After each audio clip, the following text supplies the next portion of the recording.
سلام دوستان، سهیل اینجاست، هولیگانیسم. یه تشکر بکنم اول از همه اونایی که تا حالا حمایتمون کردن و میکنن همچنان. دمتون گرم. آقا تو این قسمت اومدیم به یه موضوع خیلی ساده ولی خیلی مهم و بحث برانگیز بپردازیم. شغل، کار یا پیشه یا هر چیزی که میخواین اسمشو بذارین. میخوام ببینیم تو ایران کار کردن چی جوریه، اصلا مردم چقدر از شغلشون راضین.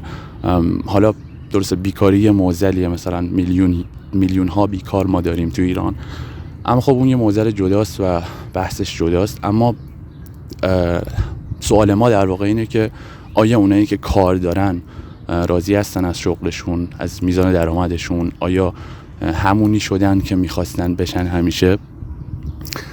حالا ما واسه این کار اومدیم میخوام از آدمای کاملا رندوم یه سری سوالای خیلی بیسیک راجع به شغلشون، راجع به میزان درآمدشون، رضایتشون از شغلشون، یه همچین سوالایی بپرسیم ازشون و ازشون میخوایم که خیلی صادقانه و بدون تعصب جواب بدن. و ما سعیمونم بر اینه که کلا ویدیوهامون بدون از تعصب باشه، بدون از قضاوت باشه و به خاطر همینم میخوایم آدما خیلی رندوم باشن که ویدیوهامون به واقعیت نزدیکتر باشه. واسه این قسمت اومدیم پارک لاله، چون اعتقادمون بر اینه که پارک لاله جاییه که همه جور آدم پیدا میشن. واقعا هم همینطور هست، یعنی مثلا از کارتون خواب بگیر تا دکتر و مهندس و الان مخصوصا الانم که آخر هفته است و خیلی هم میان اینجا واسه چیل کردن، واسه بازی کردن، خیلی کارا. جایی نرین، اصل ماجرا الان شروع میشه. امیدوارم چیز خوبی از آب بر بیاد، امیدوارم جوابای خوبی بگیریم و اینکه یه کمکی هم کرده باشم. دمتون گرم، بریم ببینیم. خسته نباشید جناب. شما شغلتون چیه دقیقاً؟ من بازنشسته ارتشم. 14 سال به ممرزا خدمت کردم، 13 سال به خمینی. من ارسانم خدمت شما. کارمون کار ساختمونیه. دفتر داریم، دفترمون تهران هست. من مدرس زبان انگلیسی ام. تو مترو ساز میزنم، ساز میزنیم کلا. هنگ درام دیگه؟ بله. سازهای دیگه هم میزنه؟ بله حدودا. بند دارین؟ آره، با بچه‌ها رفیقامون میشینیم ساز میزنیم. شغلی که ازش پول در میارم مربی نقاشی کودکه، ولی شغلی که ازش لذت میبرم نقاشیه. شغل بنده طراحی قطعات، اپراتور CNC فرز. البته میزان درآمدتون رو میتونین الان به ما بگین دقیقاً چقدر میذاره؟ 7 تومن میگیرم ماهی 7 تومن. فقط پول نون پنیر، یعنی هیچ کفافی نمیده، درسته؟ خب شما زن و بچه و خرج زندگی و اینا چیکار؟ بله خرج زن بچه، پول و آب و برق، گاز، تلفن تمام میشه. یعنی فقط واسه اونا میشه دیگه؟ بله. خب خرجای دیگر رو چیکار میکنی؟ هیچ. دست فروشی میکنم اون وقت، حلافی اونور، از فامیلا پول میگیرم، دادت برادرام. خیلی بس سخت شرایط. زندگی میکنم دیگه. چاره چیه؟ واقعا چاره چیه؟ چاره چیه؟ چیکار کنیم؟ اون زمان 200 تومن حقوق میگرفتیم، پسنداد هم داشتیم. الان 7 تومن میگیریم، 10 روز 15 روز نمیرسه به ما. ما میخوام زنده بمونیم، زندگی نمیکنیم که. فقط پول نون پنیر. به ما حقوق ثابتی اولی که نداریم. بعدن هم اینی که مثلا بالاخره دیگه بستگی اون شغلمون داره که داریم، اون بیزینسی که داریم، اون مشتریایی که داریم، اون کاری که ما هر چی که بیشتر بتونیم چیز کنیم، بیزینس کنیم، درآمدمون بهتره. مثلا از 15 تومن بیشتره؟ آره بیشتره. آره. پس خوبه درآمدتون نسبتا؟ ببین 15 تومن برای شاید 6-7 سال پیش خوب بود. آره. ولی الان نه. الان شاید بهت بگم شاید 30 تومن هم مثلا کم الان. خب شما تنها هستین یا زن و بچه هم دارین؟ چرا؟ من متعلم. متأهلم، یه دونه پسرم دارم، با خانمم با پسرم زندگی میکنم. خب پس 15 تومن واقعا کفاف نمیده. نه اصلا الان کفاف نمیده. تنها بود.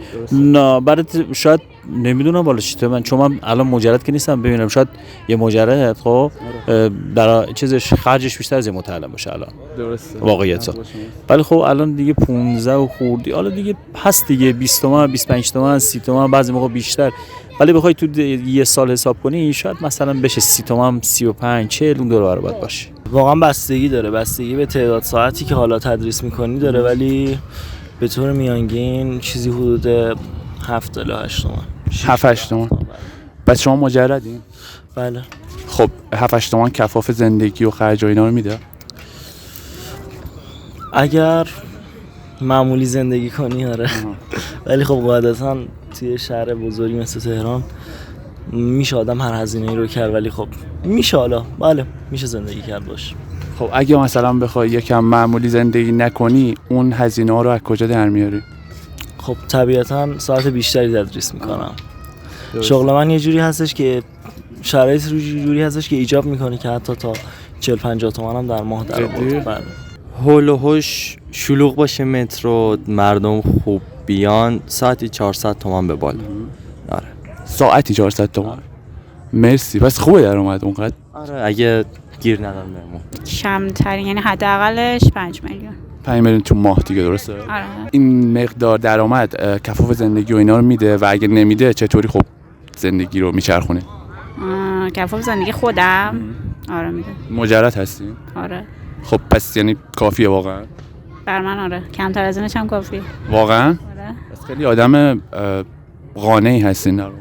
نه انعطافم زیاده، میتونم یه سری چیزا رو نخوام یه سری چیزا رو بخوام به زمانش. هولوش ماهی بالا پایین داره، ولی خب معقولش ماهی 12-13. بعد مجرد هستی یا متأهل؟ مجرد.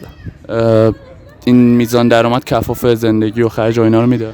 برای یه مجرد که اگه پشتوانه پدر مادر نداشته باشه نه کفاف نمیده، ولی خب ما باز پدر مادر کمکمون میکنه، باز هم کفاف نیست حقیقت. دقیقاً.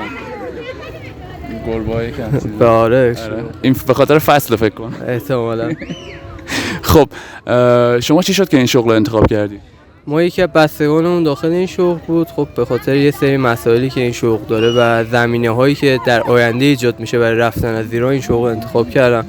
شغل به ظاهر از بیرون راحته، ولی وقتی داخلشی واقعا سختی‌های زیادی داره، ولی خب اگه دلیل بشه برای اینکه فضا سازی بشه بتونم برم، واقعا شغل خوبیه، من دوستش دارم حقیقتا. شاید اتفاقی اتفاقی حالا یه طوری مثلا کلا سیستم هم میتونیم مثلا برای مثلا حالا کاری کارمندی و کاری شغلای دولتی و اینا، ولی دوباره اومدم دیدم نه اصلا زیاد خوب نیست، به نظرم زیاد جالب نبود، چون واقعیتش حقوقش برای ما مهم هست دیگه. دیدیم نه زیاد حقوقش جالب نه دیگه، کلا اومدیم سمت شغلای آزاد. چی شد که این شغل رو انتخاب کردین؟ اصلا تحصیلش رو کردین یا اینکه آره چی شد؟ خوندم. به خاطر همین نقاشی دوست داشتم، بچه‌ام نقاشی یاد می‌گیرن. مهارتی بود که داشتمش و خب بر اساس مهارتی که داشتم دیگه به هر حال تصمیم گرفتم به اشتغال زایی برسم قاعدتاً. پس دوست داشتی این شغل؟ آره تدریس خیلی دوست دارم کلا. و راضی هستی از این شغل دیگه؟ آره راضی ام، چرا که نه. یه روز ساز داشتم میزدم تو مترو دلی. مردم دورمون جمع شده بودن و اینا پول میدادن، بعد دیدیم ما که درآمدی نداریم، حداقل از این کار حداقل یه پولی به دست بیاریم. تا حالا مثلا شده مشکلات مثلا داشته باشی تو این شغلت، اتفاق خاصی بیفته؟ آره مامور اومده بردتمون. بعد مثلا زندان هم رفتین واسه این کار؟ نه زندان نرفتیم، تعهد دادیم بار 4-5 دیگه سازتو میگیرن. پنالتی هم خوردی یعنی مثلا پول هم دادی؟ نه. سختیایی که تو این شغل داشتین تو همون کارمند ارتش که بودین چه سختیایی؟ تا حالا شده اتفاقی هم مثلا یه اتفاقی تصادفی اتفاق بدی؟ 8 سال منطقه جنگی بودم اون وقت. یعنی از طرف ارتش رفته بودین دیگه؟ بله. بعد حتما هم باید میرفتین دیگه درسته؟ بله. خب چطور بود اون موقع 8 سال جنگ که بودین؟ چه اتفاقی افتاد؟ چه اتفاقی بدی افتاد؟ ما زندگی رو خبر نداشتیم، منطقه بود، مردم هم به ما میرسید، کمک های مردمی میرسید خوب برای اونجا. کدوم منطقه بودین شما؟ منطقه غرب بودم، جنوب بودم، از تمام جیب ها را گشتم. ایثارگرم. آها کارت ایثارگریتونه. دمتون گرم. دستمه. آره هیچ کس نمیتونه در بیاره. میگم دستش لمس میشه. ببینید شغل ما که خب قالبش خطرناک هست، یعنی اتفاقاتی، یعنی یه بی‌دقتی کنی، چون ما با دستگاه و برنامه‌نویسی و اینا در ارتباطیم، یه اشتباه کنی خب هزینه‌های زیادی داره برای شرکت. حالا بعضی شرکت‌ها میگیرن، بعضی شرکت‌ها نه، حالا به خاطر هزینه زیادش که نمیتونیم مثلا پرداخت کنیم بیخیالش میشن. یعنی باید کم اشتباه کنید. آره اصلا نباید اشتباه کنید. بعد چون با ریاضیات و محاسبات و طراحی کلا اصلا یه چیز عجیب غریبیه و واقعا کشورهای دیگه خیلی حقوقای بیشتری میدن، یعنی شاید بهت بگم 50 برابر ارزش قائل میشن. تو کشور ما متاسفانه آره خب خیلی شرایط بده. شما فکر میکنی که تحصیلات واسه پیدا کردن شغل مورد علاقه نیاز مهمه تو ایران؟ نه اصلا تحصیلات مهم نیست. حقیقت شما خود تحصیلاتت؟ من لیسانس تربیت بدنی دارم.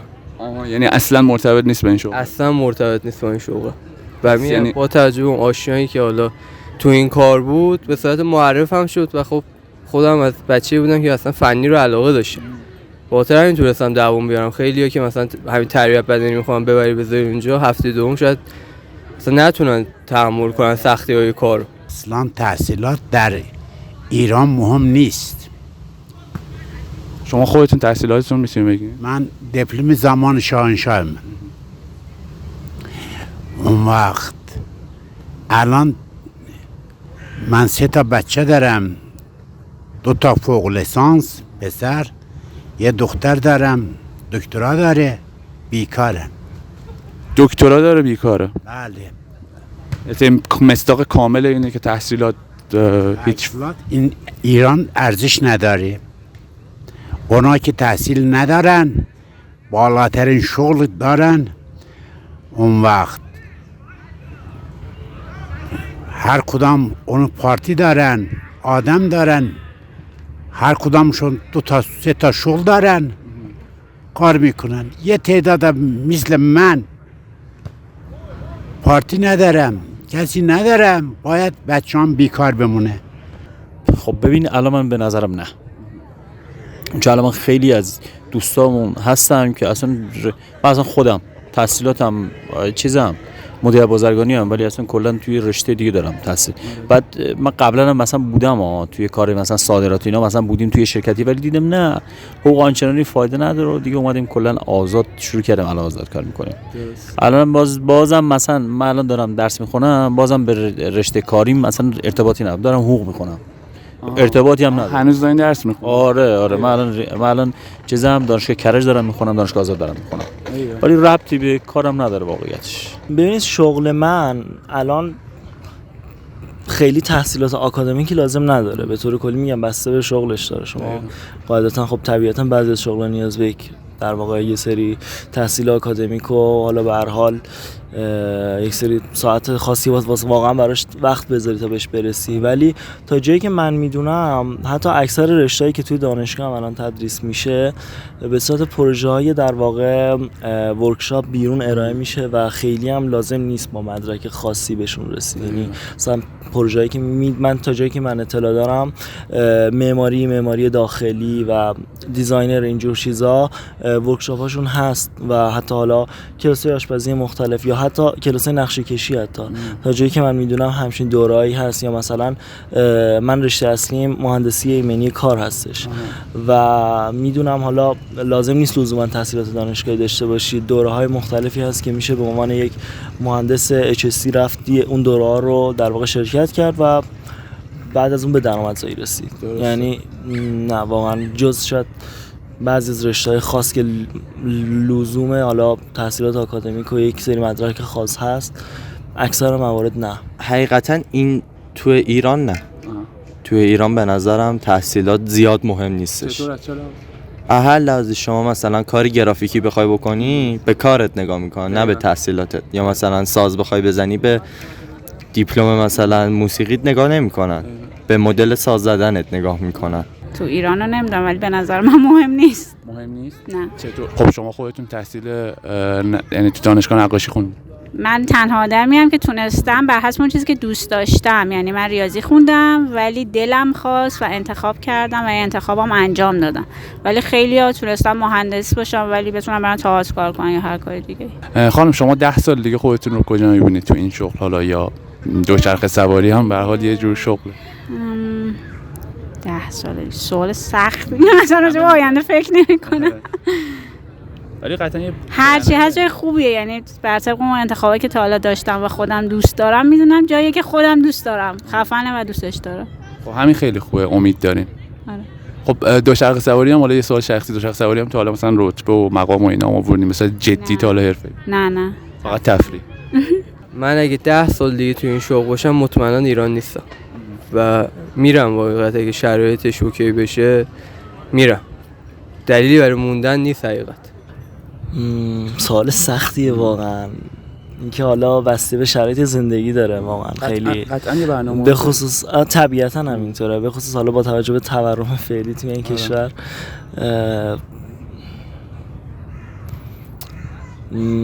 امیدوارم به درآمدی 2 یا 3 برابر این مقدار برسم.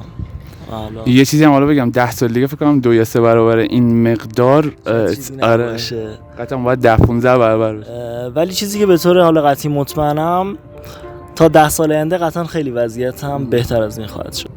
زیاد بهش فکر نکردم حقیقتا. آره 10 سال دیگه خودتون رو کجا می‌بینین حاج آقا؟ 10 سال دیگه خودتون رو کجا می‌بینین؟ برای فردا امید ندارم. 10 سال چی میدونم؟ هیچی نمیدونین نه؟ شما میدونید چیه؟ نه ولی من یه سری برنامه‌هایی دارم. مثلا چه میدونم موفق بشم تو زندگی، همچین برنامه‌های دیگه. کلیشه. آقا برای مرگ تصمیم نمیتونم بگیرم که یه ساعت دیگه، 2 ساعت دیگه، 1 سال دیگه، 2 سال دیگه یا 20 سال دیگه معلوم نیست. خدا نکنه اصلا اون سراغتون نیاد. ان شاءالله که زنده باشین همیشه. خداوند تکلیف روشن نکن. خداوند دنیا آورده از دنیا میبره همه را. ببین ما چطور بگم، شاید من توی یه کشور دیگه بودم شاید خودم بهتر میدیدم ولی الان نمیدونم چی بگم، چطور بگم. ما داریم تلاش خودمون میکنیم، خیلی هم داریم تلاش میکنیم ولی بازار دیگه دست بازار شد، اصلا دست ما نیست دیگه. واقعیتش نمیشه پیش بینی کرد، واقعا نمیشه پیش بینی کرد. ولی من خودم میگم من تلاش خودمون داریم میکنیم ولی تو این بازار نمیدونم چطور بگم، شاید نشه پیش بینی کرد کجا وایسادیم واقعیتش. خیلی ممنون جناب با همون حرف زدیم عزیزمی، خیلی خوشحال شدیم بتونه حالا بالاخره کمکی به شما بکنه. حالا به عنوان یه جوان دیگه دیدیم اومدیم با تو مسابقه کردیم، خوشحالم شدیم. خب بچه‌ها این بود از این قسمت جواب مردم راجع به شغلشون. شما میتونین اگه دوست دارین میتونین به این سوالای ساده‌ای که ما کردیم میتونین توی کامنت ها بهمون جواب بدین و کمک کنین که جامعه آماریمون بیشتر بشه، بیشتر بدونیم راجع به این قضیه. و اینکه اگه نقدی نظری چیزی راجع به این ژانر شغل ها اگه نظری چیزی دارید میتونید تو همین کامنت ها بگید یا توی توییتر به من بگید. دمتون گرم، مرسی که ما همون بودین. تا ویدیوی بعدی، تا قسمت بعدی، خدافظ.